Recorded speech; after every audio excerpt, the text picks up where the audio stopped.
So here you have a group of employees just on their own deciding, yes, they are facing all of these challenges, having to go and support essential services, customers, but what is driving them?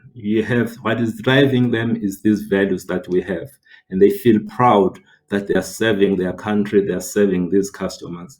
That's the power of values. It's no longer linked to the leaders of the company. People own these values, they connected with them, and they are serving their customers largely because of them.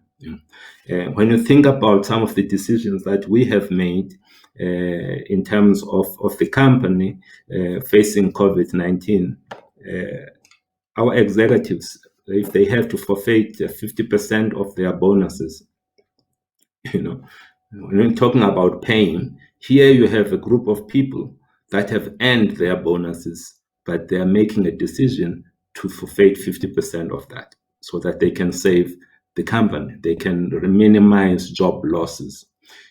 Having taken that initial decision, we started to see the rest of the other stakeholders coming to the party. Stakeholders like our investors. We had to cut the final dividend by 40%. And so on and so on. So our approach to this thing was never about just one stakeholder taking the pain. All of us had to share in terms of that pain. So one of the messages and one of the things that we are driving within the company is to make sure that we will show up as a company that has got a human face. Companies typically these dry, boring organizations that do not seem to have a heart. We want to show up as that company, hence being driven by this set of values. And this is one of the videos that captures some of that. While life holds its breath, our streets silent, our businesses paused, while we watch from behind windows, waiting for the world to wake, we are still here because you need us to be. We're there in the constant chatter of critical communications, connecting citizens to essential services so that while we're isolated, we're never alone. We're there in the rush of digitized data that helps health workers hand out comfort and care across the wires, keeping the patient relationship alive. We're there in the hum of enterprise and collaboration, in the steady pulse of our organizations who may have lost their centralization, but not their people or their purpose. We're keeping the heart of our smart cities beating and our call centers fired up. We're making sure we have the access and means to feed the ones we left at home, safe and protected every step of the way. We're keeping us entertained and alive and in touch. Locked down, sure, but never locked out. Socially distant, but closer together. Limited in movement, but not in choice. Because right now, what we do, what we all do, matters. What we have is worth protecting, and who we are is worth fighting for.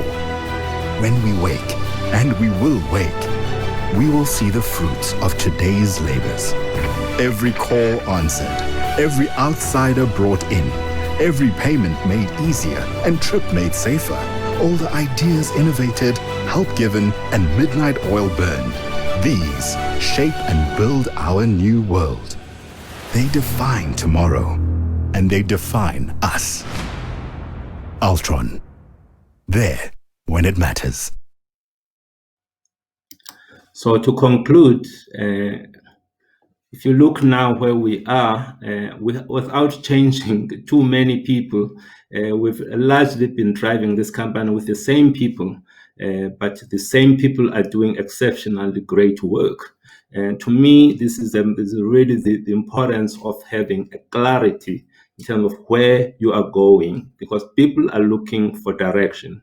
As long as that they have got a deeper understanding of where things are going and why we're going in that particular direction, they will commit and they will change and transform things.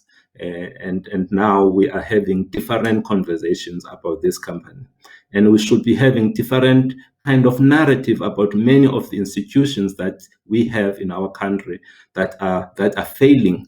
We need to transform those institutions, not just purely, yes, it is important to transform and the demographics, but we need to make sure that those institutions also serve the purpose that they were intended to serve.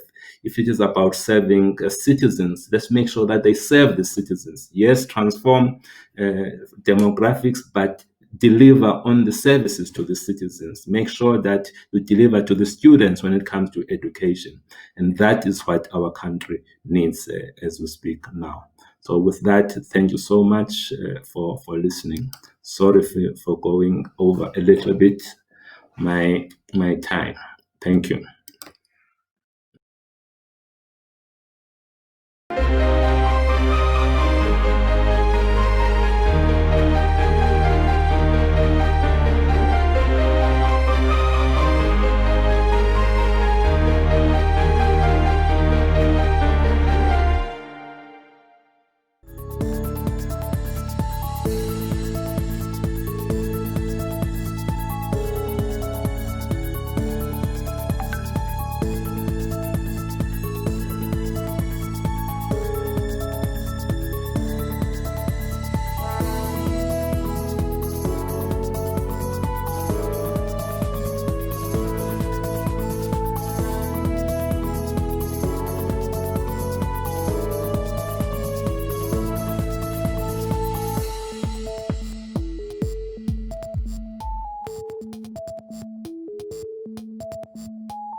Thank you very much, Program Director, and thank you very much for Top Empowerment for inviting the Black Business Council to this event. The